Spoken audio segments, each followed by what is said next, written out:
This is a Film Stories original podcast. Hello, Saver.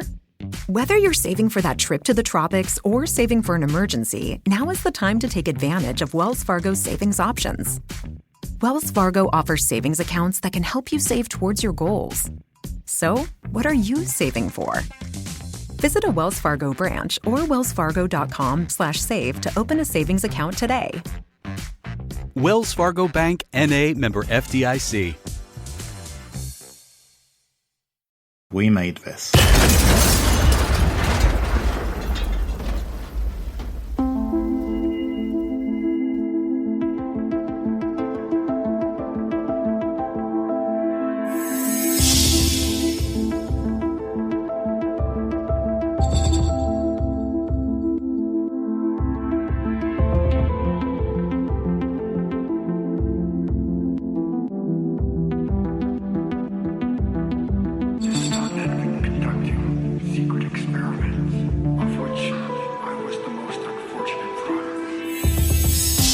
Hello everyone and welcome to the Xcast. The truth is in here. My name is Kurt North and I am your host for this week for our continuing coverage of Season 6 of The X-Files. And joining me, as always, is a guest. I've actually got the showrunner with me, co-showrunner, in Carl Sweeney. Carl, how you doing, mate? Yeah, I'm doing okay, thanks, Kurt. I mean, I've prepared solidly to discuss Monday. Do you know how I've prepared? Go on. I've lived through a basically unchanging daily routine with only minute variations for about a year at this point. About a year, yeah, I would say about a year is about right. Yeah. So yeah, glad to be here. Are you that bored of it that you're actually moving in slow motion now, or are you all right? Well, I think by the end of this podcast that might happen. Yeah, no, I just think I'm going to take this approach from now on. I'm going to do like method acting through our podcasts. So I haven't figured out how I'm going to prepare for the Badlar episode yet. We'll see. And I noticed you've not put yourself up for Aguamala, because that would have been quite nice to put yourself into an area like that. Really, that would have been good. Joining us as a guest, and that guest is Cortlan Waters Bartley. How are you doing? I'm doing really well, Kurt. How are you? I'm good. It's I've had a podcasting week. I've been editing. I'm on holiday, so what I do for holidays is generally work harder, and I don't get why I do that, but, one of those things, really. But yeah, not too bad. Can I just, sorry, Kurt, can I just suggest something before we go too much further? Yeah. I don't know what you guys think. I'm feeling that we've done so many episodes of the Xcast. We've done over 500, haven't we, by this point? Yeah. Do we really need to cover Monday, actually? Why don't we just skip straight from Aguamala to Arcadia, and no one will notice. No one will know. I don't know. Well, actually, hang on. You know what? Do you guys hear that weird ticking noise? I think something is weird about. There's like a noise. Do you hear that? Yeah, it's like I do now. Yeah, what is that? Oh no. Uh-oh. No.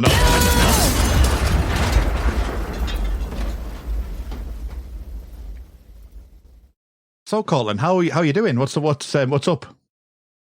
I'm doing good. I feel pretty good. The sun's out today. Oh, brilliant stuff. Brilliant. Well, it's what are your Mondays like usually without a pandemic? Do you have a boring Monday? Do you have a routine or? I do. I'm a morning person, so I have a pretty established routine, no matter what day of the week it is. Fantastic. Well, that's what we're going to be talking about today. We're talking about the X-Files episode Monday. It was Season 6, Episode 14. It was written by Vince Gilligan and directed by the wonderful Kim Manners. And it originally aired on the 28th of February, 1999. So, Carl, what are your general thoughts on this episode then? I think it's great. I really do. I think this is my favourite episode of Season 6 so far that I've talked about on the podcast this season. I think it's really good at the way it balances the drama and the comedy quite well, I think. I don't know what you guys feel. But like the drama is quite weighty, isn't it? Like the themes are quite serious and heavy. What's happening with Pam is ultimately quite tragic. But it's actually a genuinely funny episode too. I think it does that really well. I think it balances those things better than some of the other episodes this season. I think, Kurt, when we talked about terms of endearment, I said I wasn't that fond of how you had some comedy in there with the darkness. Yeah. But this one does it really well. I think the script's very good, because we'll talk about this as we go on. I think it leads you into some things quite subtly, and then it kind of develops as the episode continues. At the same time, everything that's happening kind of speaks to the underlying ideas, but it doesn't feel too, for a high concept episode, I don't feel too kind of browbeaten by the end of it, and hit over the head with stuff. I think you mentioned Kim Manners. I think he rises to the challenge as well, because he keeps it all fresh and engaging, even though it's quite repetitive in theory. I think the actors do as well. I think the actors do a really good job. So very well cast episode 2 with the guest stars. So one of the best episodes of season 6 for me. It's nice to hear you say that, Carl, because every time we've recorded together, it's always been a bit dour. Oh, no. Sorry. It's another episode that Carl doesn't... I wouldn't say you've never said you hated an episode, but it's kind of like... True. It's all right, but... Yeah. All right, yeah. But yeah, I agree. I think the way that I've looked at talking through this episode is to talk about, as the loops go through, there's various elements that are brought in and out of it. And so I think we'll talk about the general concept of it. I mean, what do you think to it, Cortlan? Yeah, one of the first things that I was thinking about as I rewatched was exactly what Carl was talking about, the balance between the comedy and the drama of it. Because I think when I remember this episode, or just sort of think about it in passing, I think about the comedic elements of it and tend to think of it as a really funny and entertaining episode. But as I was rewatching, it was really very sad. It's very sad. Yeah. And I think it does a really remarkable job having both of those things, in there. Yeah. Well, for me, it's like a bit of, it's quite interesting that 3 of us have kind of coming at it a little bit differently, because mine is the concept. I'm a huge fan of this type of events, this type of show. I mean, I've been thinking about this over the last few days and talking about it, and it's the concept itself is really interesting. I know, Carl, that you watched the episode for the Twilight Zone, which it was based on. But this concept is quite flexible, because if you look at some of the other shows around, the actual event itself, the repetitive Groundhog Day style, there's a Star Trek one, Cause and Effect, which is very sci-fi. It's very kind of straightforward, and it's just a simple story. But then you get 2 of my favorite time loop episodes is Heaven Sent by Doctor Who. That time loop doesn't kick in till 45, 50 minutes into the episode, and it's only for the last 10 minutes, and it's more a mystery box story, and it deals with grief. And the Fringe episode, White Tulip, which deals with, the fact that it's a character who's trying to get back to his wife died, and he wants to go back, and he keeps replaying these time loops to try and do that, to try and work out how he can be with his wife again. And at that same time, it's a character piece to move that episode forward for the main characters. Yeah. So there's so many different ways that you can do this episode. And I think that, as you say, with the X-Files, it's kind of focused on the themes of, like, say, free will and things like that, which is really interesting. I mean, what was the Twilight? Because the Twilight Zone one, I think it's called Shadow Play. Is that right? Yeah, it's called Shadow Play. And Vince Gilligan has spoken about the fact that everybody says this episode is the X-Files does Groundhog Day. And he says, well, actually, I was ripping off the Twilight Zone. Now, in my opinion, this episode is more reminiscent of Groundhog Day than it is of that Twilight Zone episode. Because in Shadow Play, what happens is you see, it's about a guy who, he thinks he's trapped in a recurring dream where he's on death row.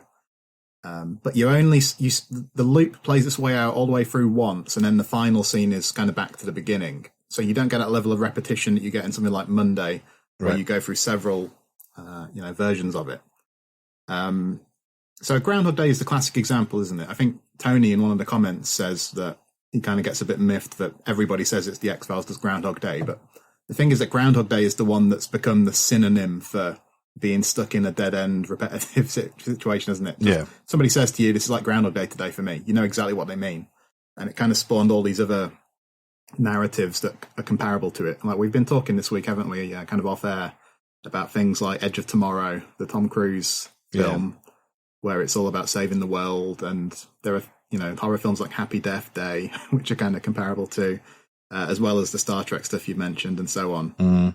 And I was thinking about why they appeal, and I think they're fun.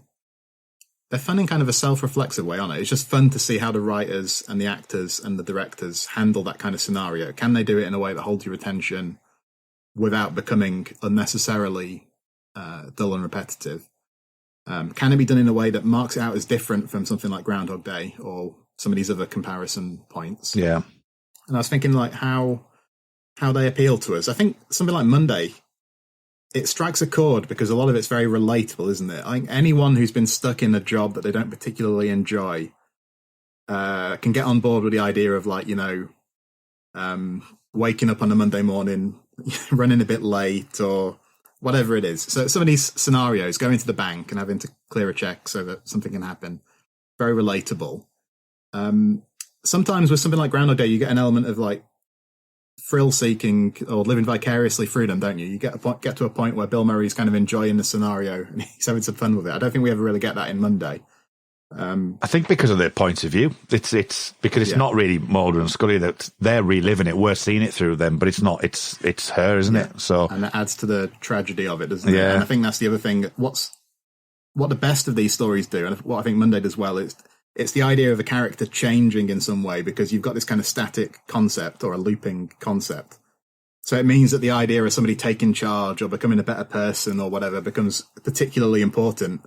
And that's the way Hollywood storytelling or, mainstream storytelling works anyway. Within the space of a 2-hour story, you can, learn to like dogs or, you can overcome some kind of inherent character flaw. But I think that's just like really amped up in like a time loop tale, isn't it? And that's what's fun about them. Yeah. I think.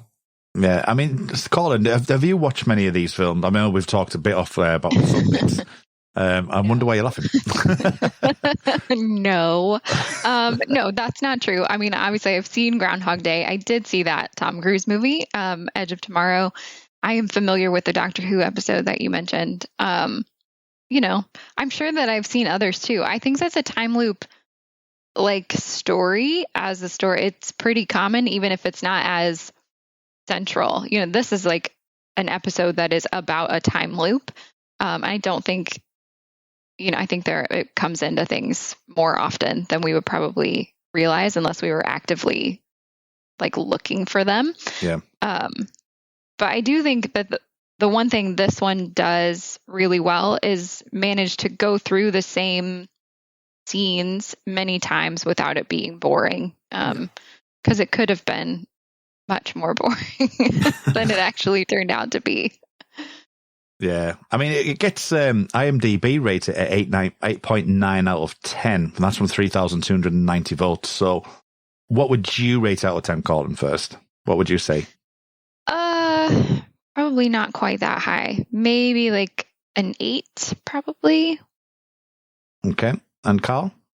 I'm more like a 9, to be honest. Yeah, really, really good. I think the only reason, there's nothing wrong with it that, I'm not saying there's something wrong with it, and that's why I'm not higher than a 9, but I reserve my 10s for like, the things that like define the series. And I don't think this does that as such, but it's a really, really good episode. And I've enjoyed it even more, having watched it a few times, not on a loop, but over the last few days.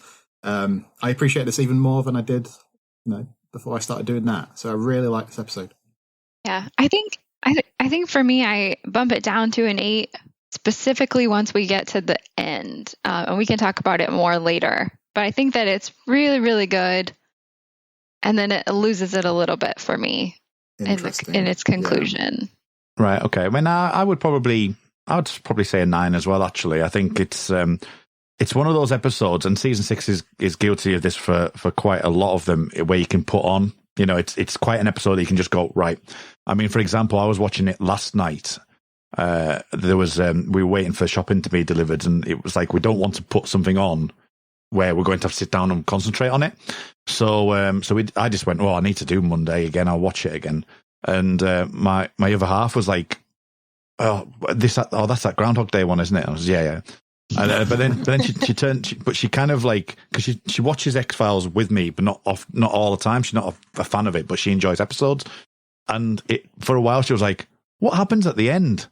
And then by about the third one, she was like, oh yeah, I know what happens. It's her, isn't it? I said, yeah, that's fine. So it is one of those ones that you can just, it's like that method of like, you can just put this episode on. It's a self-contained story. It's great from that point of view as well. So you mentioned that it's comparable to some of the season 6 episodes in that way. So do you guys think this really fits well with the season 6 kind of ethos? Because I think Darren, in his review of the episode, had talked a bit about this, and I was thinking about it, and then I looked back at his review. I must have read it a few years ago and remembered the point. But in season 6, you get this sense of the characters being in this kind of cycle, don't you? Because things like their return to the status quo, ultimately, after Two Fathers, One Son, of the classic status quo. But even in episodes like Dreamland, the idea of being, we're in this car, are we ever going to get out? Are we ever going to go and do something else, lead a normal life? And then various episodes you can pin it down to, but things like the field trip discussion, where it's like, why do we always go for this perfunctory dance? And Mother says, like, well, I'm always right, like 98% of the time, or whatever it is. Do you know what I mean? So maybe, does it speak to those kind of overarching ideas in quite a nice way? I think it does, to be fair. Yeah, I think it does. I mean, that's just while I'm thinking about it, the through line of Tithonus as well, where she says, you need to live, and the fact that she says that in the second loop, so there's definitely a thematic link of, there's if they're not stuck in a rut, or they are stuck in a rut, they need to find a direction out of that, and I think that's probably I can see that in a multitude of different episodes. Yeah, well, because it's such a long running series by this point that's part of the challenge, right? Is finding these variations on the basic concept, which gets more and more difficult. The writers have written so many scripts, and the actors have played these roles for so long. Even in a series as flexible as the X-Files, you've got these things, these beats you need to hit, and so on. So I don't know. What do you reckon, Cortlan? It does speak to that kind of that long running sense quite nicely, I think. Yeah. Well, season 6 is my favorite season, probably because we get so many of these sort of more experimental episodes. I mean, I love the early seasons. I love them. I think they're really wonderful, but I like how playful season 6 is. And I think that this is a really good example of that sort of different concept for how we're going to run this, like run an episode, run a story through it. And I think you're right about it mirroring sort of where they are in the overarching scope of the story in season 6, where they're clearly trying to grow up a little bit, but it's difficult. It's obviously difficult. All right, okay then. So I think that's the general kind of thought over and over. What do you think about maybe going into the show in a bit more depth? Let's start from the top and work our way down. Well, I don't know, to be honest. I've got a weird sense of deja vu, actually. But my basic feeling is that we've covered the basics here, haven't we? We've talked about the time loop episode, how it fits in season 6. Yeah. The fact that it's one of the better episodes of the season, in my view, 9 out of 10. Why don't we just wrap up here? We've done what? We've done quite a... we've done the 15 minutes, a good 15 minutes. We could just put this out as like a mini episode. I think like a pod watch episode. Well, I don't know. Wait, I don't know. You guys, wait. Yeah. Something weird is happening. Do you guys... What's that noise? What, that ticking sound? Yeah. Can you guys hear it too? Yes, I can. Is that your mic? No. I don't know. I can't figure it out. Sorry. What is it? No.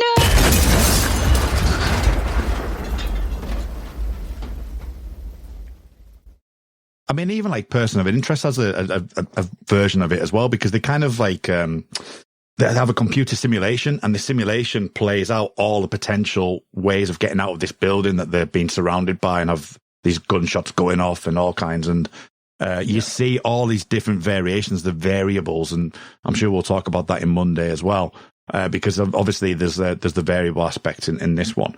But the fact that in the computer in Person of Interest is trying to protect the people because it's protecting itself by doing that. And I think that's really interesting. So I think after that, I think we need to maybe go into the episode in a bit more depth, if you think. What do you think? I think we might have to at this point, yeah. Okay. Let's do it. No problem. Let's do it.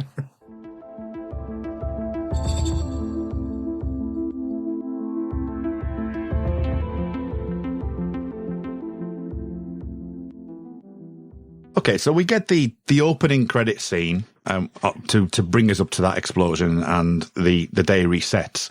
And without going into too much detail about that, because it's just setting kind of the scene, but the first kind of post-credit loop is kind of like after the media res in some bizarre way. But it has to, what the first part has to do is explain the day. So in a lot of ways, it's the same as a normal episode. In a lot of ways, it needs to set out the pieces so we can get the comedy, so that can be derived in later on. You've got hints at like Mulder recognizing the loop and things. So it needs to really set the stall out for the episode. I mean, from this first loop, do you remember like watching it for the first time, Cortlan, at all? Because obviously you've watched it later on, haven't you? So do you remember seeing this for the first time? I don't. No. I don't remember. I don't. No. But I do think one of the things about the first loop in particular is I think it's the funniest.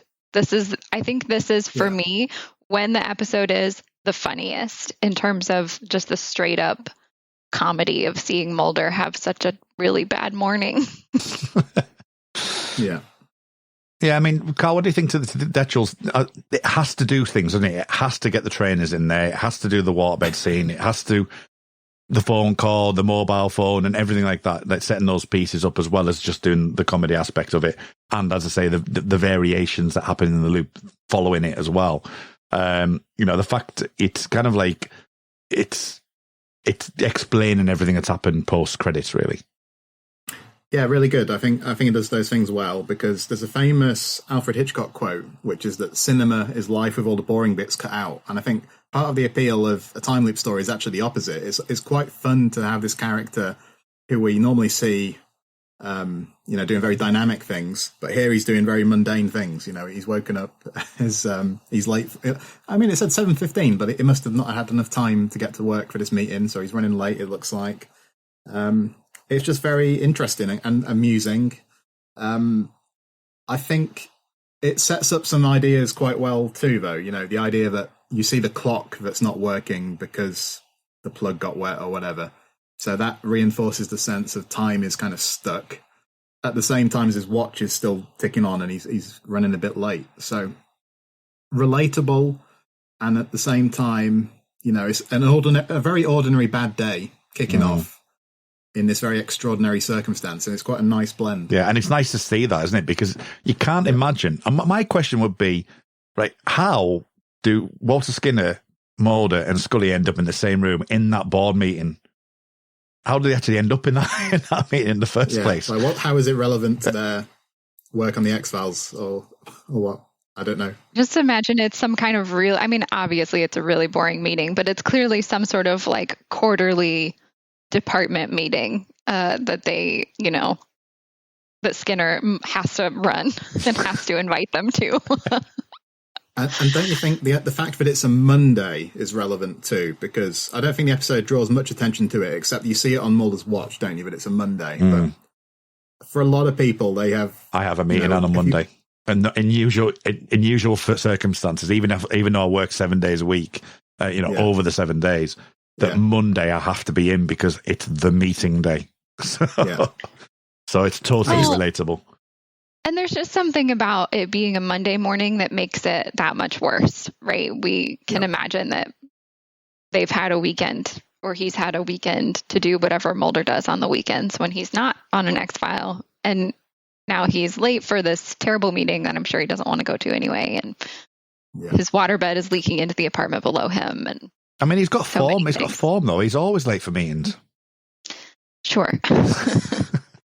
Yeah, but he's supposed to be presenting a report at this meeting, isn't he? And the unpredictable future. Yeah, I was going to say, it doesn't go well for profilers, does it? The fact that you've got the crime. So crime is basically going to be unpredictable for the next year. Thanks. Great. Well, really that's kind of what I mean, though. It's kind of low key and it's almost background, but it is relevant to what's going on, and it's quite fun. And I think I was telling you guys on Twitter earlier that the actor is actually also in a couple of other X-Files episodes. He's in the beginning.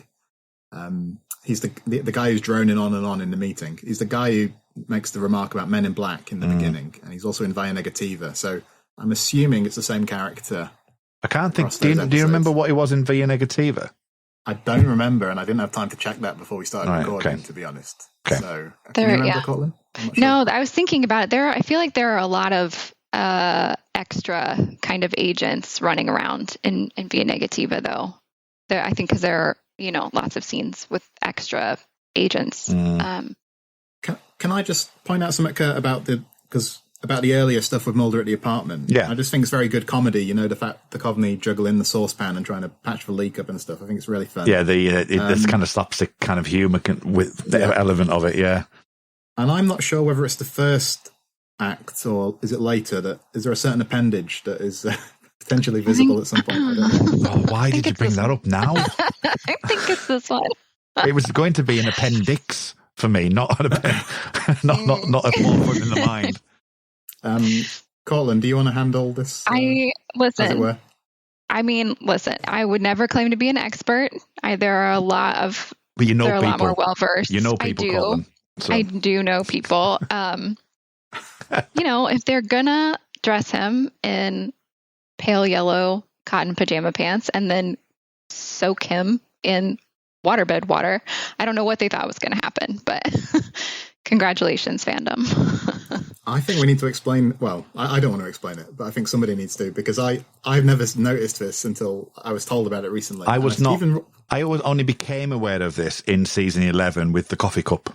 So I think Cortlan needs to explain. Season 11 with because he goes by Bob in the coffee shop. Got it. Okay. I was like, I don't understand the connection here. Got it.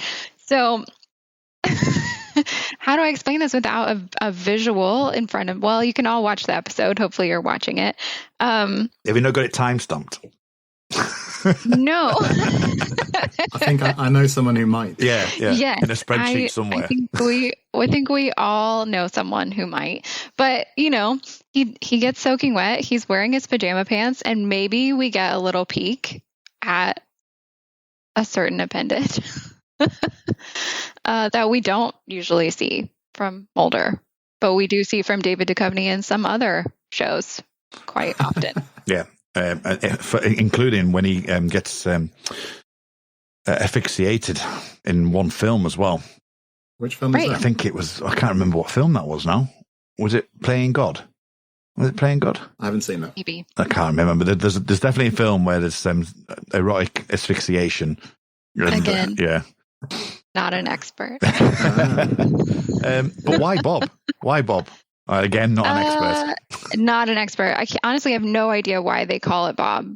But apparently they do. The people have named his penis Bob, and I don't know. Do you know I do think it's a little funny that it's in this episode though, because of the connection to Groundhog Day, and then through Bill Murray to the other Bill Murray movie, What About Bob? I don't know if you guys. It's a little funny that that's happening in this episode. So, like I said, we've done over 500 episodes of the X-Cast at this point. I'm pretty confident. Is this the first mention of Bob on the podcast? I think it might Are be. we plumbing new depths at this point? I don't remember hearing it discussed before. No, I don't think. I can't think of any other time it would have been a topic. We've lasted 514 episodes or something. 513 episodes, I think. See, this is what happened when. This is what happens when Tony Black steps away. It all descends. It all descends this into is madness. Important fandom. This is important information for the fandom to have. It is. And if I take myself out of these shoes and was listening to this would be the first time I'll be hearing about it. Had I not been involved in these conversations, and it was only recently that I found out as well. So the fact that it's lasted. Now, when you see people tweeting a GIF of David Duchovny from Monday and just saying Bob in the caption, you'll know what's happening. Explicit content here within. Right. If it gets censored, it's a sensitive tweet. Okay. Can I just make a slightly different point? Sorry, it was earlier I said that I like the way the episode is fairly subtle about certain things, and I think that applies to like Mulder and Scully's first meeting in the office. When they speak, because. I think that first convo, it doesn't really lay out the themes as directly as it will later, when they talk more about free will versus fate and destiny and all that. Kind of like in the teaser, really, where there's Scully says to Bernard in the teaser, "You're in charge," but they kind of hit that idea a bit more hard later on, So I think the early part of the episode is more comedic, and it kind of withholds some of these ideas to develop them a bit later on, if that makes sense. Yeah, no, the actual line I was just about to read was Bernard has control, because it layers that in. And as I say, we touched upon it earlier. I touched upon it earlier where she's saying, I just want everyone to live. That as I say, that Tithonus kind of like link in that she has that look on life, the fact that everyone, needs to enjoy their life as much as they possibly can. And she's like just wanting to get to that point. I also want to bring up the woman, and I think it's a really nice little niche touch that whenever that woman is in Mulder's company, she doesn't freak out. But when he's not, or when he's pulled away from that, because the woman in line, and whenever she is, she then freaks out and becomes like absolutely all over the place. And it's just a little touch that. And I think that's, it's something that I've probably not really noticed before without critiquing it. The fact that, when he's on the floor and he's going zippity-doo-dah and says everything's going to be okay, she starts to freak out, but she doesn't go that far. And then when he's removed from that situation, she does. I just think that's a nice little variable that they put in there. I hadn't really thought about that. Yeah. Yeah. The other thing I noticed in this sort of first cycle is that while he's standing in line, he's kind of singing to himself or something. He's kind of like, da, da, da, like you can see his like mouth moving. I mean, not really, I don't think he's really saying anything, but later he's standing in line repeating the phrase over and over again. But in this one, he's kind of doing that, just not saying the same. Like saying, zippity-doo-dah. Yeah, he's got to be singing that, hasn't he? He's just kind of like singing to himself, but he's still standing there like with his, his lips are moving. And I thought that was really, I was like, oh, that looks like it could be the same as at the end, even though it's different. He should have been singing the Boomtown Rat song, I Don't Like Mondays. That would have been a good choice, wouldn't it? Maybe they couldn't get the rights. Yeah. I'll tell you what I think is particularly tragic is that, the scene where Pam and Bernard are in the car and she's kind of mouthing what he says. Yeah. She knows it so well. It's really sad, isn't it, that we never get any indication that Pam has been able to have any fun at all from this scenario, understandably. And we pick it up. We don't pick it up the first time she goes through it. We're potentially a long way into this loop having played out, aren't we? Just everything about Pam is sad. Yeah, there's moments throughout the episode that I've picked out actually where you think, this has happened a lot. I mean, I talk about it may not be as much as Heaven Sent, the Doctor Who one, because the Doctor Who one is 2 billion years that he spends in there. But that's a bit more sci-fi, so we'll leave that to one side. Going into the next loop, because we've talked a lot about Mulder and Scully in the first one and getting that connection together. The second one is very much about the variation and playing the comedy for the variation that we've got, but also the Bernard and Pam story as well, because we have to backfill that in. And, the fact that we get that, and then as you mentioned, this loop is where we start to talk about fate versus free will, which we can talk about in a minute. But having to fill in the backstory of Bernard and Pam and, the comedy moments, which we've already seen just on the variation in itself is quite a nice touch. Well, it's interesting because like both of those characters, in kind of a meta way, they're obviously doomed because we're never going to see them ever again. And I don't think there's any expectation from people watching that you will.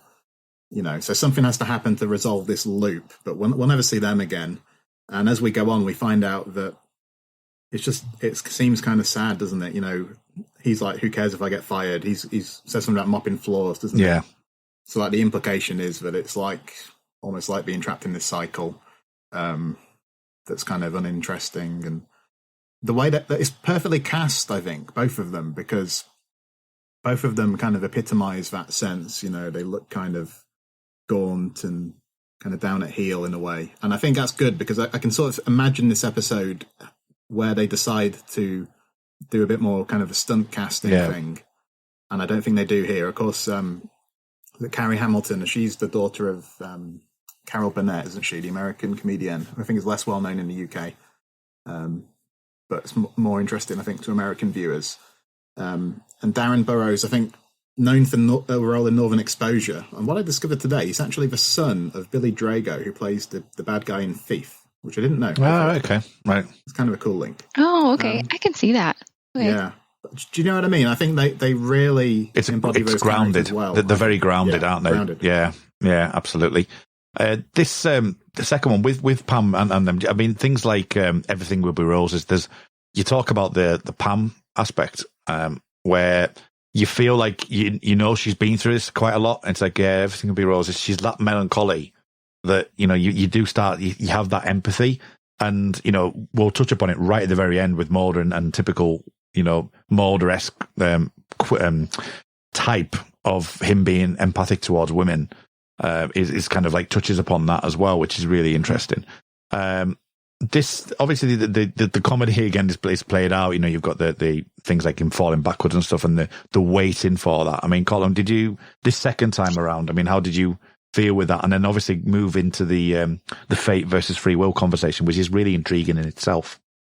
I think for me, this second time through is the first time that we are really 100% sure we're in a repeat. Like, this is the first like confirmation that we have that we're actually repeating, because the first time through, we could just be leading up to what we saw, you know, in the intro. There could be 1,000 X-Files explanations for why Pam knows everything that's happening so well. She's psychic or something. Right. This could be anything still, until we get to the second time through, when we realize for sure we're repeating ourselves, just very slightly different, but obviously, you know, having the same things happen.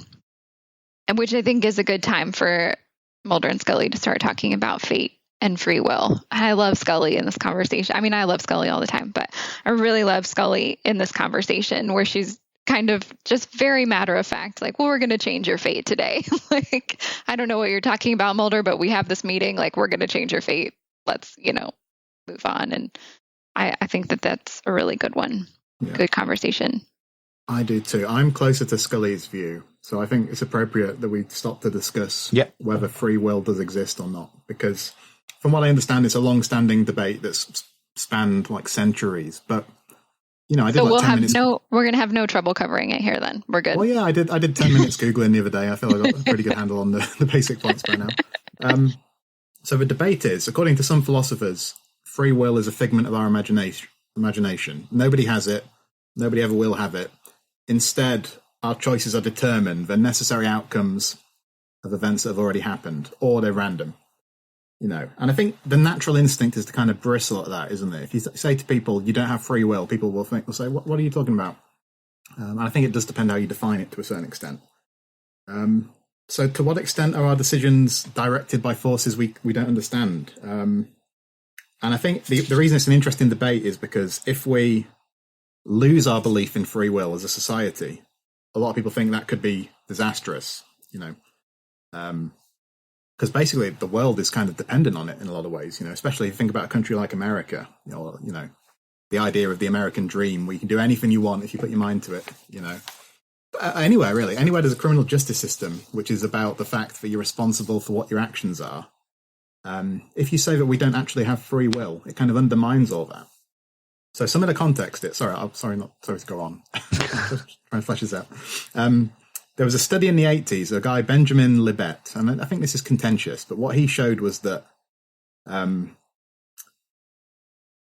you know, before somebody moves their hand, there's electrical activity in the brain that signifies that before it actually happens. So the idea of what we experience as our decision to do something is actually kind of an after-the-fact thing. The decision has been made for us before we think we've made it, basically. And I think what other studies have shown is that when people are told that they're not responsible, that basically they're not free agents, they stop seeing themselves as blameworthy for things, and then they start to commit more kind of questionable activities, you know, more likely to... less willing to learn from their mistakes, less grateful, ruder, that kind of thing. They kind of embrace the dark side. So what some of the people who say there is no such thing as free will say is that free will is an illusion, but we need to defend the illusion, because if too many people start to think we don't have free will, then we'll have chaos theory. Chaos will reign, basically. Other people have said it more positively than that. You know, they think society should acknowledge that even the worst people, you know, your murderers or whoever, in a way, they're unlucky. They didn't pick their genes. They didn't choose who their parents were. They didn't decide what brain they were going to have. and yet it's the brain that is the source of all their subsequent actions. So in a way, if we recognize that these people were not at fault, we could have a more dispassionate society. You know, we could protect people better. We could be less judgmental. And we just, you know, we'd basically be free from hatred, you know, because we pay a high price for the idea that we're all free to act in the way that we want to do. So I don't know. I'm not fatalistic. I don't believe it's preordained. I don't believe that we were destined to have this conversation today. Everything was leading up to the fact we were going to do this podcast today. I'm sort of more of the belief that the decisions that we make are part of this big chain of cause and effect. You know, but being exposed to different ideas will affect the way we then move through the world, I think. Yeah. It's an interesting one. So does free will exist? Yes or no? So you get all the airtime. Me and Cortlan just get, no. Yes or no? Okay. Just bringing on that, what was really interesting this week is a thing called synchronicity, right? Now, we've had some of this discussion off air, you know, about free will, and you know, we've had various different little calls and stuff that we've been talking about it. And for the last week, all I've had is episodes of TV or various different aspects that end up talking about free will. I did a podcast on Red Dwarf last night, and there's a big spiel by the main character that talks about free will. You know, and it's like, where did that come from? I watched a Fringe episode, and because somebody brought up during that Red Dwarf podcast, they brought up the question of it's synchronicity you're thinking about, because you start to think about something and you see it in other things. And then on the Fringe episode last night, they started talking about synchronicity. And I was like, whoa, this is completely out there. This is no lie. It was like the main character was talking about synchronicity and how things come together and things. And I just found it really amazing. So in my answer would be, I don't personally believe that. I think it's, you know, much like the universe started in a very strict, very second law of thermodynamics, where everything is ordered, and what the universe then becomes is just chaos. It effectively just bleeds out, and, you know, that's how the universe was created. So I'm very much of that ilk. So, Cortlan, what say you?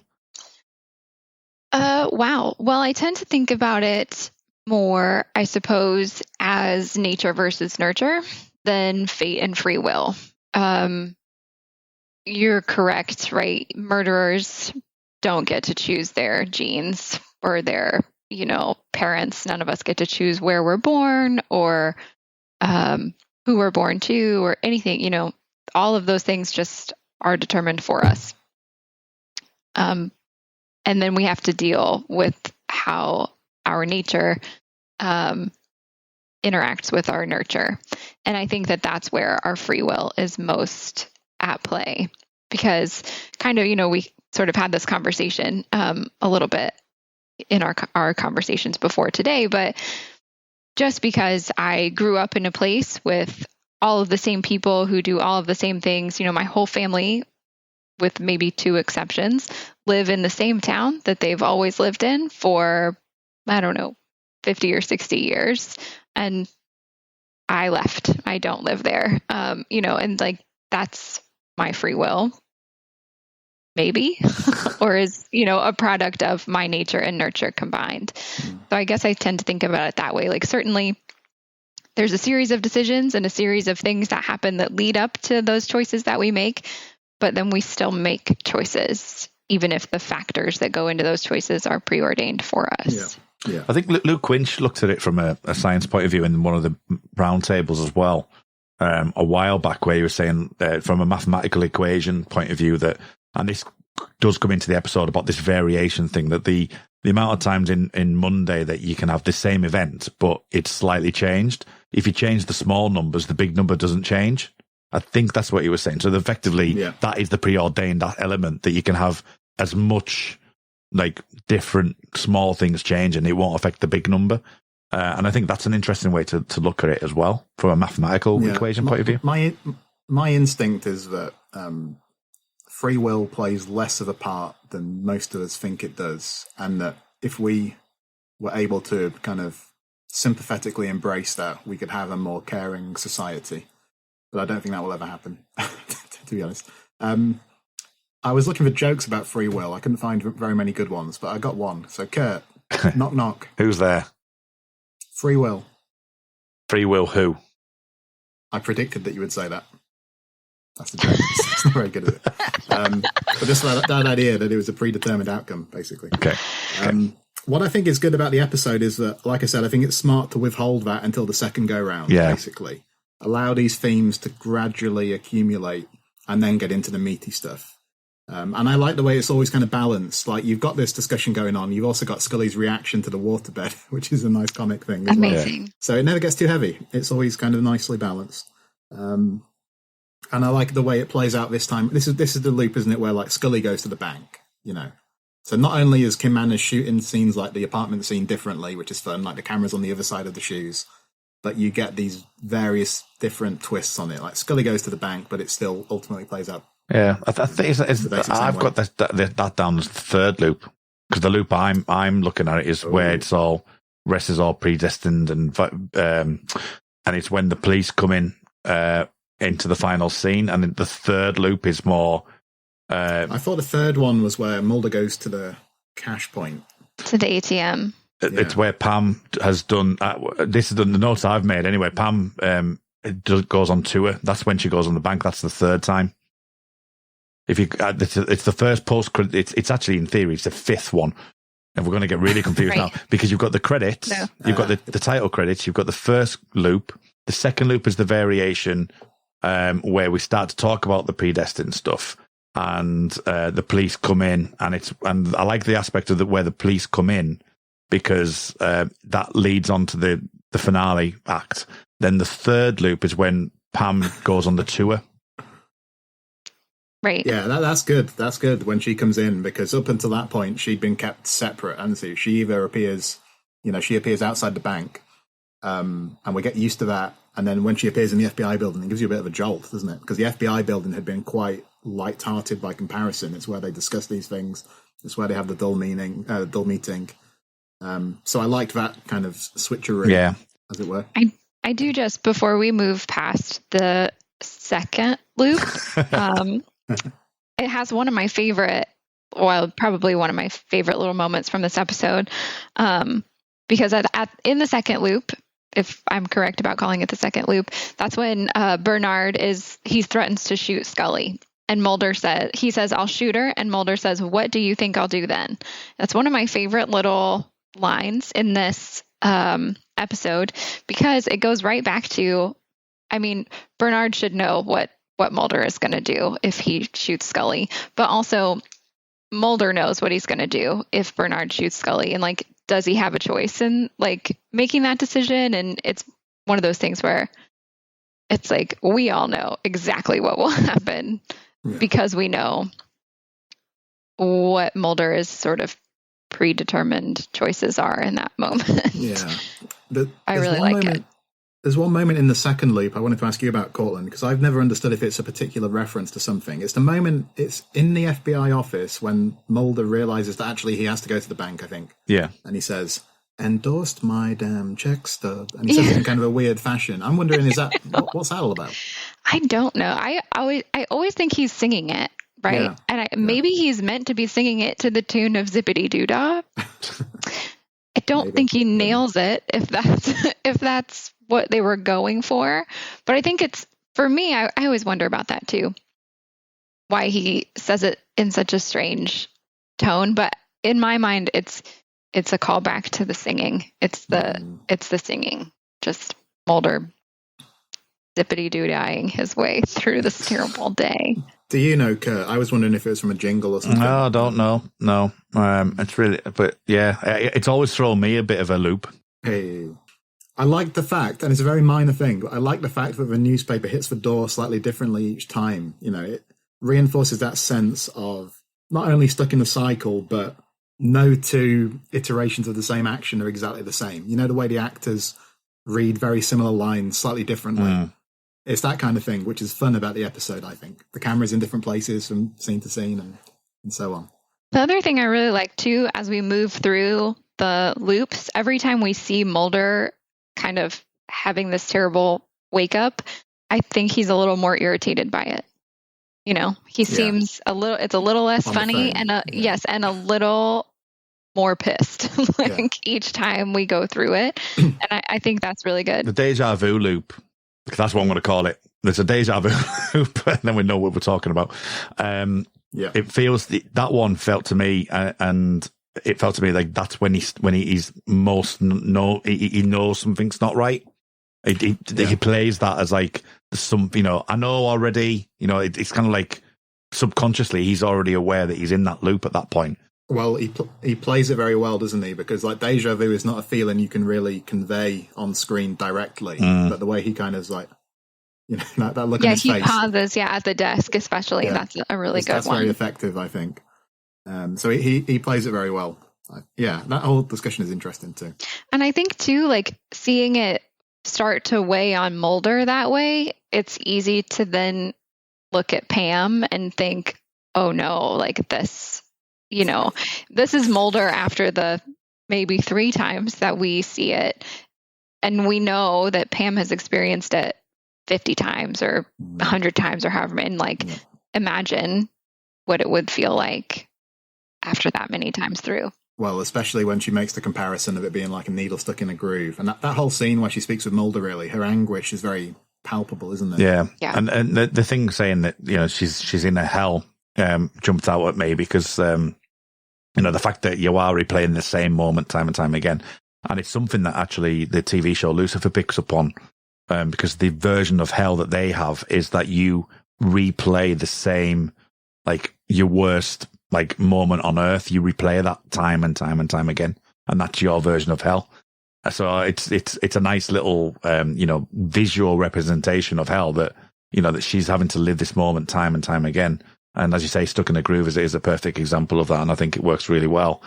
When we do talk about the he's got a bomb aspect, I mean, I think that there's not a lot that you can really do to get yourself out of this loop apart from doing that. I don't think there's another way you could have done that. This is what I was going to ask you about, Kurt, because I feel like in some of the more sci-fi time loop stories, they maybe justify the loop a bit more with, some kind of event has happened or something, whereas this is more thematic, isn't it? There's no real... I've seen some minor criticism of the episode for that, like, how is this happening? There's no plausible scientific explanation for it. Is that the case? Is that what you've seen in these other time loop stories, that there's more of a justification for the whole concept? Well, the cause and effect in Star Trek is an interesting one on how they get out of it, but the things like White Tulip for Fringe is more like a science fiction trope anyway, and it's just it's all played that eventually he'll get an envelope at the end of the episode and he thinks it's from God or it's a sign, even though he has no. It's like Dreamland with the coin in the bed. He doesn't know where it's come from and it's moved on. So the play it's slightly different. In Doctor Who, he becomes aware of the loop because it's science fiction. Whereas in Star Trek, Cause and Effect, this is the closest that you get in Monday to that, because in that they use a scientific way by using the android data to recognize the number 3, and throughout the episode on one loop he's seeing 3s everywhere, and he gets at the very end of that episode, there's 2 people that are giving him options. He's got 2 options, and he sees on Riker's collar 3 pips. And he by seeing that, he knows that's the loop he needs to, or the option he needs to go to, and they break out the loop. So it is a difficult one for X-Files to do because it's not based in that kind of science fiction trope. So I think, as you say, thematically, all that, going through that deja vu, I think using the glitch, it's like, the neurochemistry that Mulder talks about, and having this glitch that, a second chance to replay this life. I know it's like many chances. I think works just about for me. Does it work for you, Cortlan? No, no. This is where I think I lose it a little bit, is in the way out of the loop. I appreciate the deja vu. I think the deja vu loop is really good. I think that he does a really good job showing that he's having deja vu, that he's starting to recognize that maybe this is familiar to him in some way. I think that ultimately he's got a bomb part is a little less effective for me. I think we already know Mulder is prone to making these like intuitive leaps, he does this regularly. That's how he solves X-Files all the time. Like, he makes these like crazy leaps that no one can imagine. I'm not sure that we really needed he's got a bomb part of it. So okay then. So if that's the case, I mean, I took it that he was, because he was open to it, that you might be able to play around with that a little bit because he's naturally available. If it was Scully, it wouldn't really work. You would have to have, I would have thought, Pam to have more agency and actually have her do something to be able to get out of it. I would have thought, Carl. If that was... Well, she does in the end, doesn't she? Because she throws herself in front of the bullet. So yeah. I think, in a way, the episode's reassuring in some senses because you've got these themes of like being helpless and not having free will. But they're kind of in this narrative that ultimately reinforces the sense that our heroes can shape the future because Mulder figures things out. Pam is able to exert some level of control over her fate, albeit it's very tragic. I don't know. Is it undercut? I was wondering this. So on the one hand, you've got that, that they control events, or that they manage to shape their will over events. But Bernard is never really reached in the same way, is he? They never find a way to make him not a murderer or a bank robber. Although he does have one moment I didn't quite like as much is, I don't want to skip ahead too much, but right at the very end when he shoots Pam, I would have liked a bit more of a reaction from him. He just kind of slumps to the floor, I think that's his final kind of like, that's the end of his actual world, isn't it? The fact that he's, he's down on his luck anyway. This is his final throw of the die, and the fact that, he then kills the very person that's keeping him alive. And then I think the whole episode revolves around that, isn't it? It's Pam's the whole point of the episode, and that includes Bernard because that's his world. Well, and Mulder as well. It's a Mulder piece because you get the kind of, you identify with him going through this bad day, and the bed's leaking and he needs to cash a check and all of that, and you get that kind of cathartic feeling of watching him figure things out, albeit through these intuitive loops, which maybe don't make that much sense, but I think it works for me. One thing I liked in Act 4 is the way it starts with the slow-mo shots of Mulder, his feet hitting the floor, him looking at the watch on the phone. Because we didn't have much slow-mo before that. There's some slow-mo explosions right at the outset in the teaser, which gives it this kind of high-impact thing. Yeah, I mean, I've got this down as well. I mean, I think the slow-mo really kind of emphasizes the tiredness in the episode, the fact that they've gone through this so many times. It's like, oh, right, okay. And it does a really good visual way of showcasing that, and this whole act is all about Pam giving up. It literally is. She's the fact that Mulder's actually getting to the point now, it's almost like a crossover of, I'm realizing what's happening here. Do I recognize you? And the one thing I don't like about it, I don't know why, it's the way Mulder says, I'm sorry to bother you. I don't know why. It just when she at the car. Yeah. I'm sorry to bother you. I don't know why. It just doesn't seem to fit properly. But well, he's interrupting her morning of sitting in the car. But the fact that she's given up Cortlan is and she's been trying so much out of the whole episode to she knows what people are going to say because she's been through it so many times. It's indicating that this has been through hundreds of times it's happened, but now she's just resigned to the fact that it's not going. And it's the same with the FBI building. It feels like she would have had to go through that loop on several occasions to make sure she knew exactly where Scully was going to be from the tour. So the amount of times she would have been stopped, and so she has to learn those movements just to get there. So the fact she's given up on this fourth time is an interesting development. I do want to talk about that Scully scene really quickly. It's really interesting to me that this is season 6 Scully, so pretty far into her journey, but she doesn't ask Mulder not to go to the bank, but she sort of suggests maybe don't go to the bank, which I think is a pretty bold move for Scully the skeptic to believe that there's any credence to what this person in the hallway has just told her. I appreciated that moment from Scully of like, well, wait a second, something is maybe weird happening, I thought it was a good Scully moment. Yeah. Well, if somebody said to you, I had a dream there was going to be a plane crash and you were due to fly that day, No, of course. Yeah. You would feel a bit iffy about it, wouldn't you? So I would. I'm always a little surprised that Scully believes her, though, because she's pretty dismissive, just like, okay, go back to your tour. But as soon as it becomes possibly relevant, she, is pretty quick on it. I just appreciate that. We don't get a thematic convo between Mulder and Scully in this final act, do we? I don't think. We get the slow-mo and we focus more on Pam and Bernard, it seems like to me. Yeah. Just going back to the plane crash thing. I have been banned from driving in America because of a dream. I think Sarah had. I thought I had a dream. Oh, it was you. You were driving. It was you, yes. You were driving me home from the pub. Cathy Glinski was there as well. And you kept falling asleep at the wheel. So I'm not allowed to drive in America, which is great. It felt so real. I think it's a tragic ending, isn't it? It's satisfying, though, I think.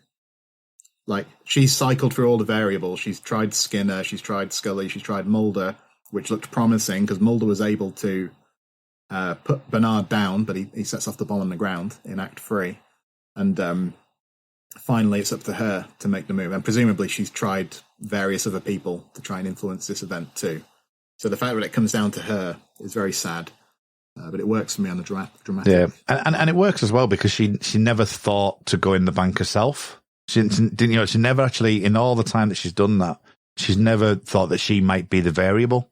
And I just think that there's a bit of like, there's a bit of kind of psychology involved in that. The fact that she's the one thing that can make things happen, and she can't factor it in her head to do that. And I think that's really interesting as well.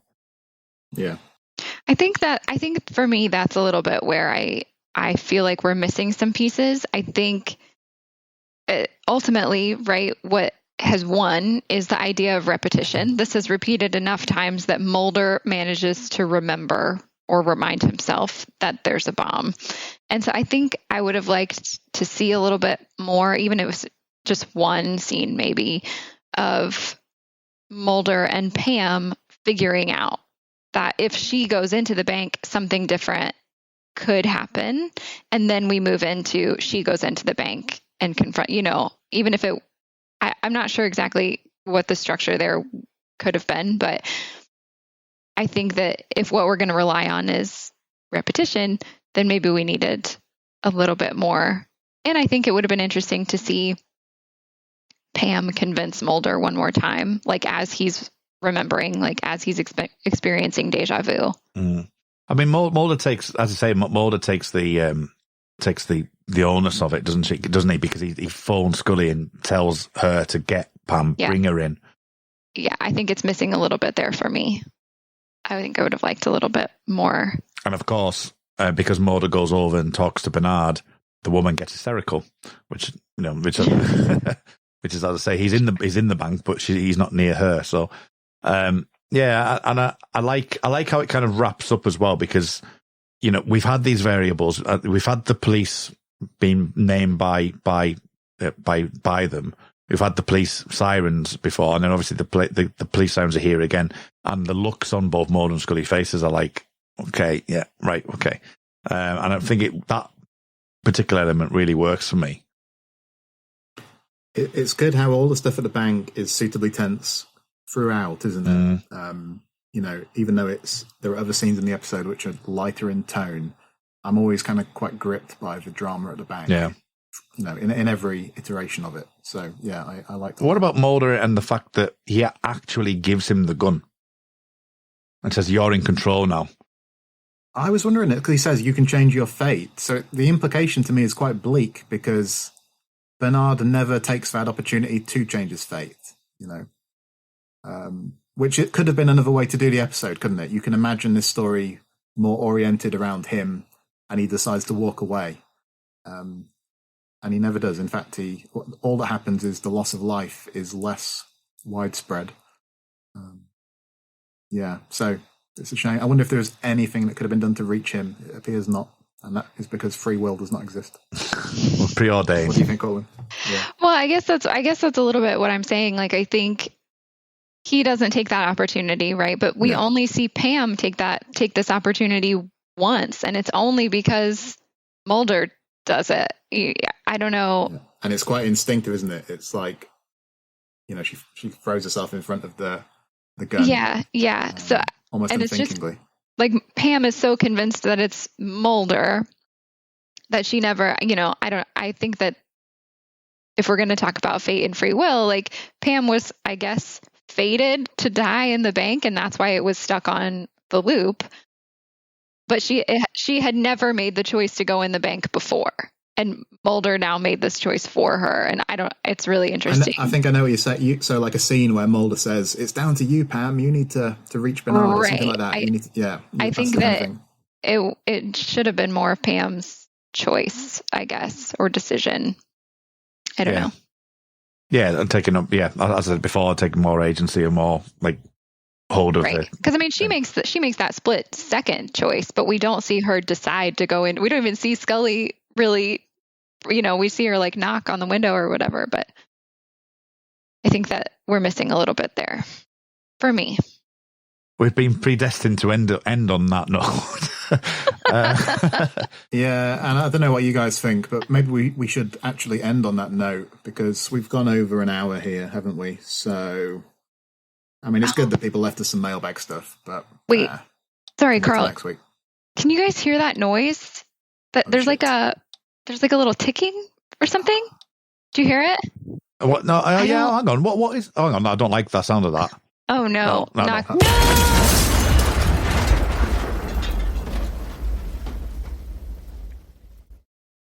I mean, what do you think to Mulder's empathy then? Because right at the very end, we get that final scene, don't we, where it's Tuesday, for example. And you've got Mulder on the couch. We've got Mulder on the couch, so that's clearly defined that the fact that he's given up on the waterbed. But and we do get that kind of, the Mulder kind of women, the empathy kind of mold in this column, don't we? Yeah, I really like. First of all, I really like the misdirect of the newspaper.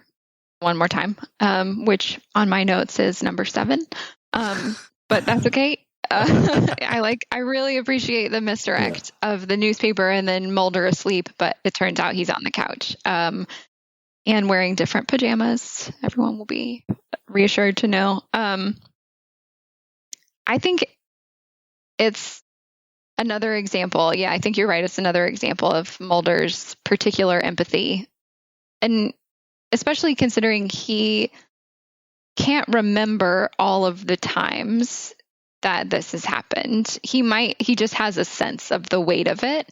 And I think that that's done well at the end here, of like how heavy this memory will be, even though he doesn't have even all of the memories that go with it. Yeah. I mean, what do you think to the ending then, Carl?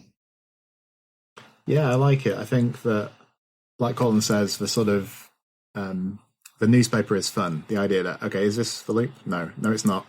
The fact that events have definitively been put in the past by the fact that there's this newspaper story as well, I like.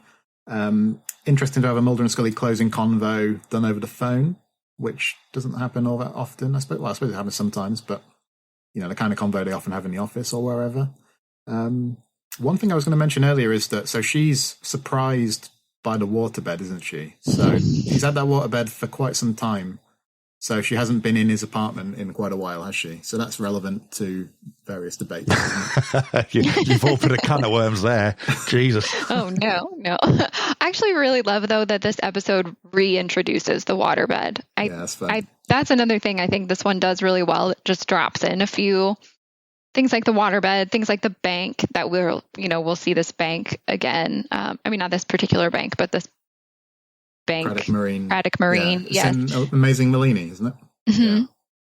Yeah. And so, like, I think little things like that, or even the agent, the actor that played, that it's sort of a little bit world building in that way. But I like that the waterbed comes back. I like that we get to see Scully and Mulder puzzle over how that waterbed got there. It's a nice little touch, isn't it? Because as I say, with Monday being quite a mundane episode, you would never, ever have time to have this discussion. I think it's a perfect episode to do it in. Exactly. We haven't mentioned Skinner's contribution that much either, but it's fun to see him in that meeting too, isn't it?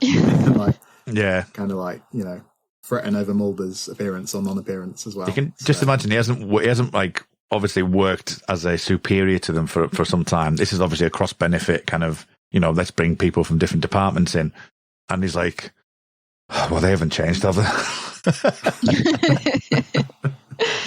But too, we get to see, in the teaser, we get to see Skinner like running up, really worried that his agents are inside that bank, that they're in danger, and it's a very cute little Skinner moment in the teaser as well. Yeah, and he does get a few bits, doesn't he? Let's say with Pam running to him and and trying to involve him in that, and the concern that he has, as you say, in different loops. It's clear that he does have an affinity and a care for them. Yeah, that line about the unpredictable future, which leads me to Agent Mulder. It's a good one. So good. I enjoyed it. Yeah, it's fantastic. Should we go into the mailbag then? Should we see what other people have been saying about this episode? Let's do it. Sure. Okay.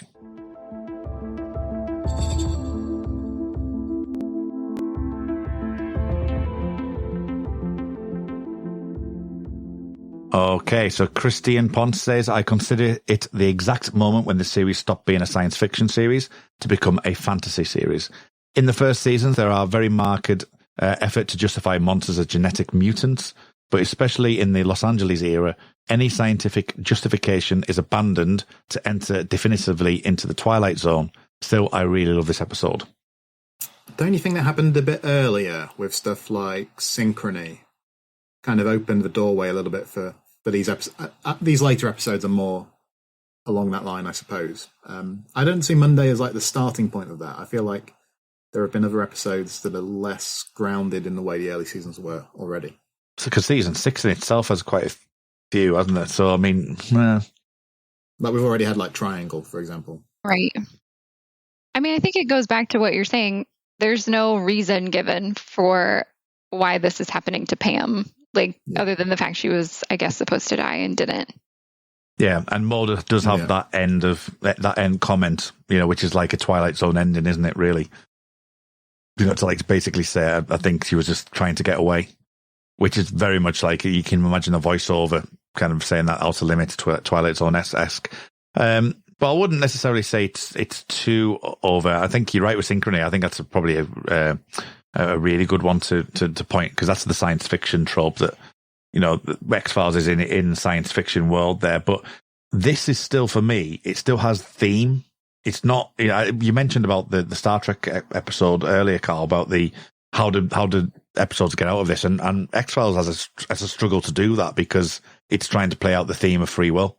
So I think, yes, there's an argument for it, but having the theme be part of it and be a major talking point is probably what sort of delineates it a little bit. But Christian said he really liked the episode. Is that right? Yeah. Luke Winch, my favourite episode of season 6, with its themes of fate and self-determinism, mixed with how the idea of how minor variables do not affect the whole. This episode plays with big ideas in an effective, often comical way that makes this episode stand above others in season 6. Technically brilliant in its execution, with tragedy and pathos laced through the story of Pam. This episode plays with macro existential questions in a brilliant and intellectual way. Yeah, I mean, I think one of the examples I mentioned to you guys off air was Sliding Doors with Gwyneth Paltrow, where, I can't remember exactly what it is, but she makes one decision and it kind of affects the whole shape of her life or whatever. And she gets different hairstyles, which is handy so you can kind of keep track of it as a viewer. So it's kind of different to what he's talking about, isn't it? Because in Monday, the idea is that, maybe you trip over the shoes on the floor going forwards, maybe you do it going backwards. That might play out slightly differently, but the big notes continue to be hit. Whereas the sliding doors type thing is slightly different, isn't it? Where a single decision can change things dramatically. I can't remember how that film resolves, though. So. Oh, it's been a long, long time since I've seen it. The thing about Doctor Who, is talk about Doctor Who to a point, is that Doctor Who have the thing about a fixed point in time, so things can change. Things can be, you can have free will, but there's a fixed point. And I think if you're relating it to Monday, the fixed point is Pam being killed.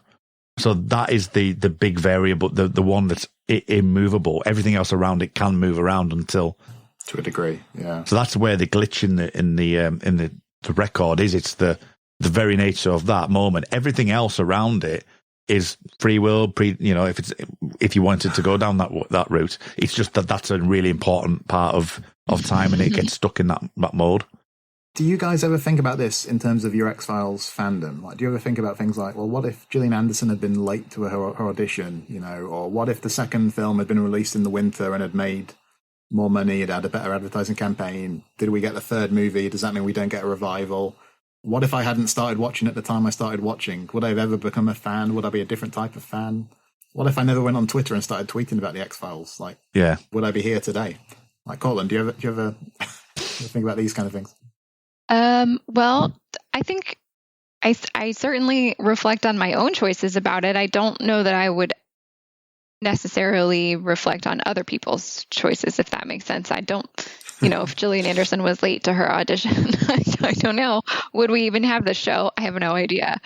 But I mean, I'm glad she wasn't late. So I think, I mean, I don't know. How did we get here? How did Kurt wind up doing 9 podcasts this week? But it was preordained. Right. It's preordained. No, he chose that. No, I'm just kidding. I think I chose that. I mean, it's interesting to think about, but I think if you think about it too hard, then it becomes really difficult to make any choices at all. And you have to make some choices, whether you want to or not. I think I would say that, say for example, the X-Cast is probably a perfect example of, like, I wouldn't have gone to see David Duchovny and get a picture with him had it not been for the X-Cast. Maybe you would. I wouldn't have gone to Chicago had it not been for the X-Cast. Maybe something else would have happened. I wouldn't have. I mean, how do you know? I just don't see it happening. So I think I have moments like that where you think to yourself, it's an interesting place that I'm currently in because of X, Y, and Z. But as of like what could have been, I don't think that way. I think what has been.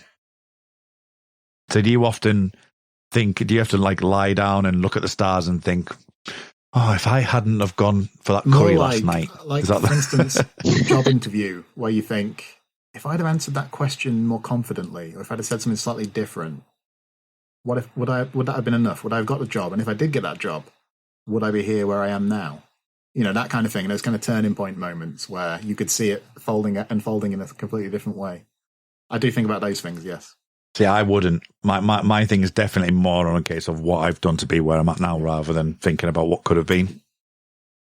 What about you, Colin? How do you view the world? Yeah, I think I'm more like you. I think I definitely will ponder back on decisions that I made that I feel like led me to where I am. I try not to think about it in the way that Carl has just described.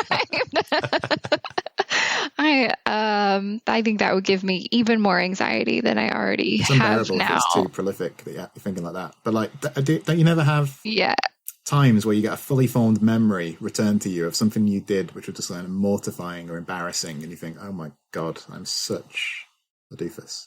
Just me. No. Oh, sure. Oh, yeah. No, yeah. I have those. I try not to think about how I might have made a different decision that changed my whole life. Yeah, it's definitely like, oh, why did I do that? Never mind. Right. Let's try not to remember that anymore. Oh, psychology. We could be here all. We need someone with a psychology degree. So, Paige Schechter is also on. She says, brilliant episode and possibly the best showcase of Kim Manners' gifts. At the very least, it's the first one I think of. What a challenge to have to keep refilming the same day. Yet I can never just look away. I'm looking for the signs of how the day will be different while barreling towards the conclusion. My top marks are reserved for Carrie Hamilton in the extraordinary performance. We do feel the heft of repeated days weighing on her incrementally. It's so sad she left us so early, and we can only imagine what she would have given to the world otherwise. We got some of the standout guest performances. I was going to mention that, but it's very sad when you know that she died just a few years after this, isn't it? And I think she was in her 30s still, I believe. Very sad. It's interesting what she says about Kim Manners' page there, because I always think of him and the more grisly horror episodes, but it's definitely a good showcase for him. I think he does I think Kim Manners has always done the kind of the emotional aspects quite well. And and I think that by the mundanity of it and having to change the scenes ever so slightly, I think he was built to direct it.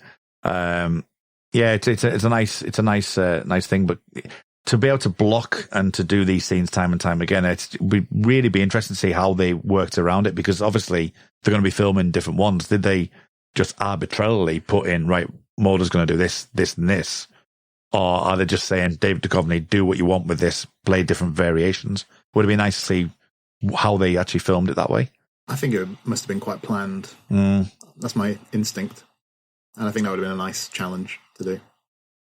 Well, and I think, too, the way they fit them all together, because we see the same thing over and over, but I think that they fit in enough new pieces kind of interspersed that it doesn't feel like just constant repetition. Yeah. I think that was excellent. Yeah, and as I said, in moments like the slow motion bit, for a visual gag is really good. Michael Little just says, great script and one of the best of season 6. And Andromeda Gomez says, wonderful episode. Ronald Wilson, okay, why didn't you post this yesterday? Hey. Were you stuck on the loop too long? Well, Ronald, we don't know which loop we're in, so it's fine. We're all in different loops. Tony, too easily cast off as the X-Files as Groundhog Day, as Carl mentioned earlier. For my money, when the time loop episode has a much broader precedence, this is one of the best gimmick episodes the series ever did. It has all the tropes, all the loop tropes, but combines them with the I said that before. Modernity behind the life of Mulder and Scully. We would never ordinarily see in a wonderfully dry way. And the pathos and the domestic bomber's trapped girlfriend and tragic mechanism are out of the loop, and you would have a simple, extremely well-told story that doesn't feel superfluous. A season 6 and indeed series of overall highlight. Would you say, Cortlan, would this be a highlight for the show entirely? I've never done a full ranking of all of the episodes. I know there are people out there who have. But I think it would certainly be in the top half for me if I was to do that or to try to rank them. So I think highlight. I think that's a safe bet. Yeah, I've been thinking just in the last few weeks. I watched Milagro because Sarah was talking about how she was going to record that episode, and I thought, I really like Milagro. Let's watch that again. And that is rising up the pile for me. Monday, like I said, I appreciate even more than I did before. And we've got Field Trip coming up, which is one of my very favourites, I think, of the series. So there's some really good stuff in this season, isn't there? A lot of people say that they like the first half of season 6 more than the second, but I feel like my favourite episodes are in the second half, although the worst episodes are also in the second half with, Alpha and Trevor and that kind of thing. But the good stuff is so good. Eleanor Butler, Scully's line, I just want everyone to live, is one of my favourites. It sums up who she is, life-affirming, empathetic. I always get that word mixed up, empathetic, and driven by values. It echoes, how can you have too much life in Tithonus? Oh, she's actually said the same thing I did. And I think both are said with the memories of Melissa, Emily, and Samantha circling her mind. Life is good. Life is to be explored. Life is to be challenged and pushed and stretched, which is why she finds her work on the X-Files so intellectually rewarding. It focuses on life. Carl, do you focus so much on life that you feel life is good? There have been times in the last year or so where that has been a challenge to maintain that outlook. My feeling is that, well, I don't want to get too nihilistic, but the universe is quite a bleak thing, in my opinion. So if you're able to focus on wonderful distractions like the X-Files, that's a very satisfactory state of affairs. So, yeah, life is good. Really good. Glad to be here. Glad to be with both of you. It's fun. Matt Latham, magnificent masterpiece. I could easily watch a highlight of what is probably my favourite season of the show. Alison Cassidy, we've got to get this line in. 3 words, yellow pajama pants. There it is. Do you know what? I wanted to reply with 1 word, Bob. But I thought, well, maybe she doesn't know who that is. I thought I won't do that. She knows. Okay. I can't imagine she would be commenting about yellow pajama pants if she didn't know. Man. Andrew Levitt says, I didn't like Monday on my first viewing because it seemed like more of the same dumb comedy as the first half of season 6. It came across as very depressing in the mundaneness of Mulder and Scully's lives, and the looped day becomes very repetitive. But over time, I've come to enjoy the episode, appreciating Kim Manners' attempt to make each day different despite their similarities.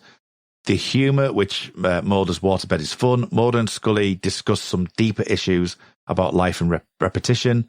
The bank robbery scene is really tense each time, and Pam being stuck in a loop with Bernard, trying to make something of himself. Another Vince Gilligan episode with a little man want to be bigger than he is a nice allegory about being stuck in an abusive relationship.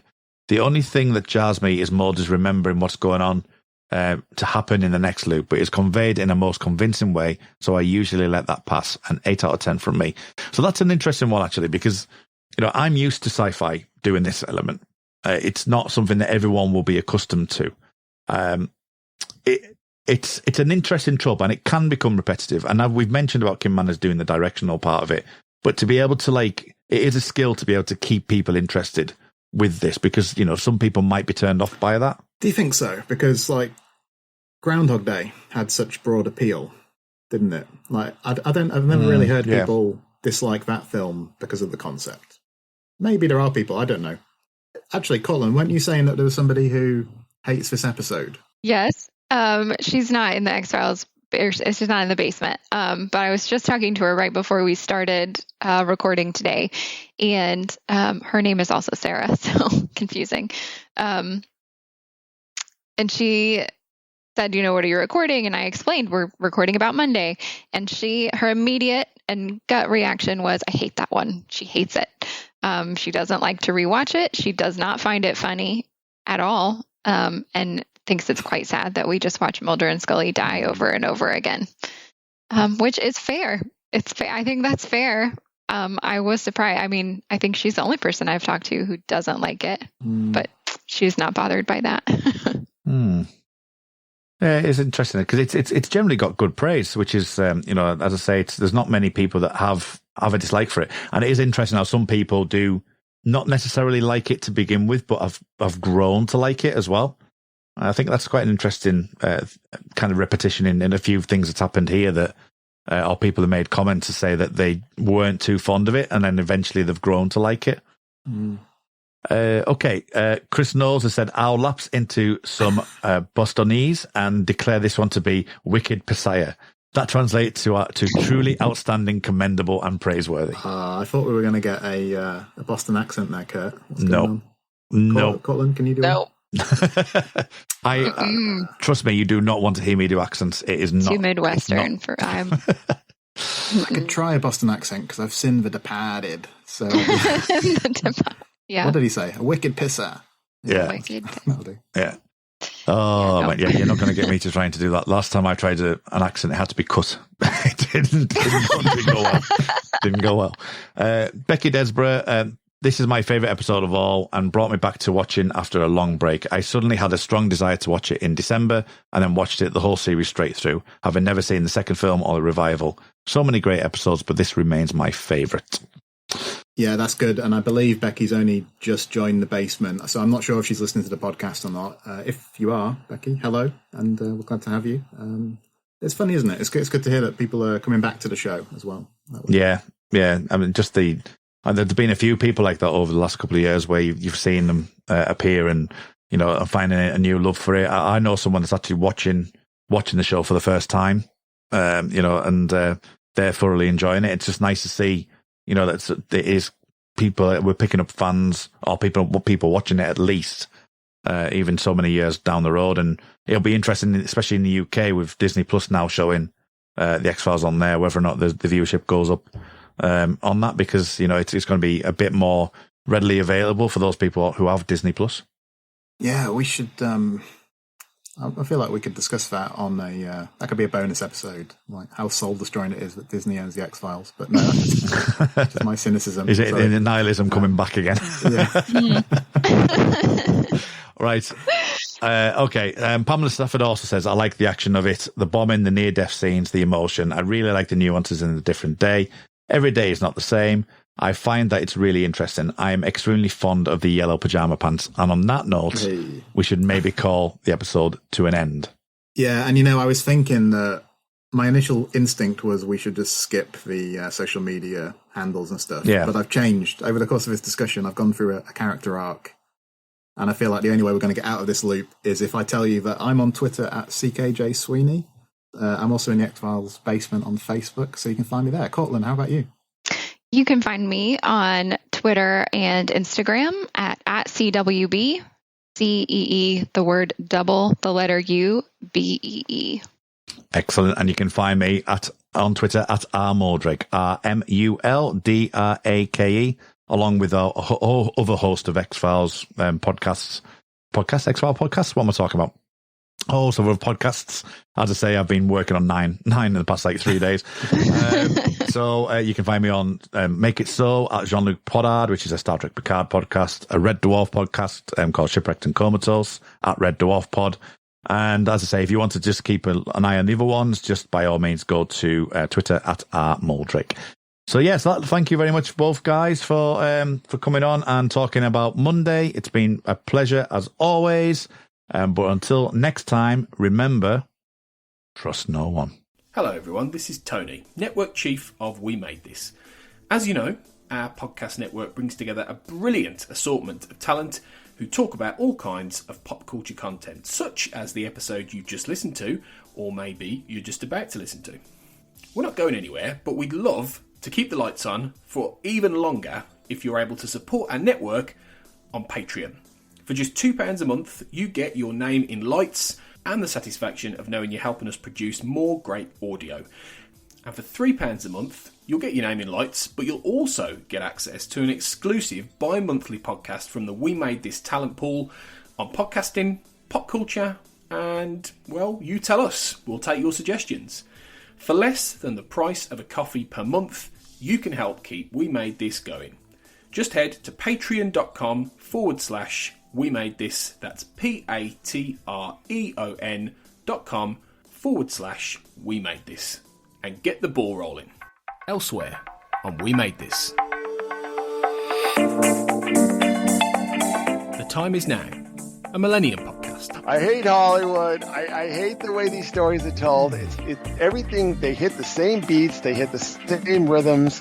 It's kind of like, it reminds me of like a blues thing, where it's like, well, a lot of people love the blues, but I realize that it's everything has the same underlying structure. Everything is like 12 bar, 1/4/5, pentatonic. Everything is following the same core elements, and it just gets exhausting after a while. It does. I remember going to see Gary Moore, and as much as I enjoy music, I enjoy going to see bands and things, and after about, I'd say 30 minutes, I was like, I need to check out.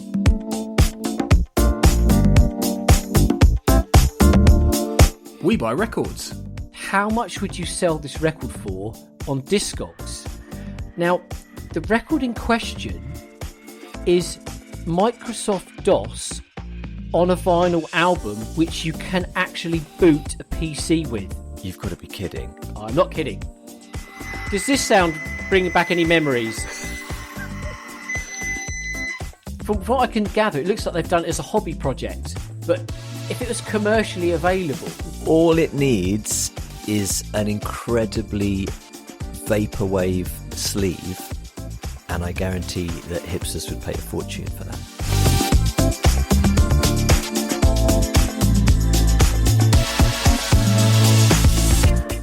We are Starfleet.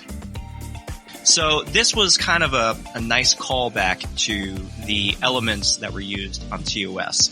And it really stuck out to me, and it just, as I keep saying every week, there's always a little give and take, right? Where the writers bring in this element from TOS or TNG or from Voyager, and it fits into the Discovery realm.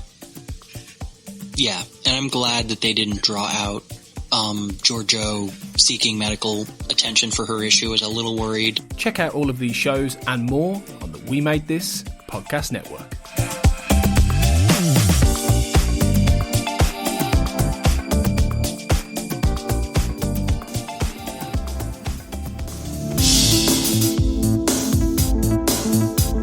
The Xcast, an X-Files podcast, was created by Tony Black and is produced and hosted by Carl Sweeney, Sarah Blair and Kurt North. You can find the podcast on Twitter at the X_cast, on Facebook by typing in the Xcast, and in our group, X-Files Basement, the Xcast podcast fan group, and on Instagram at the Xcast pod.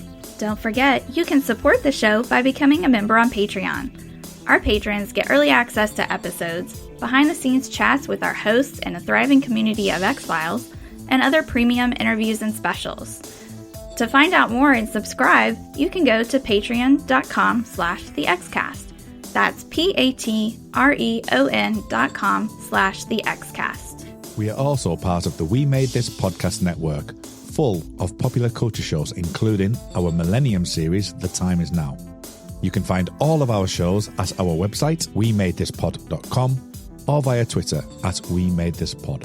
Thanks for listening and keep watching the skies.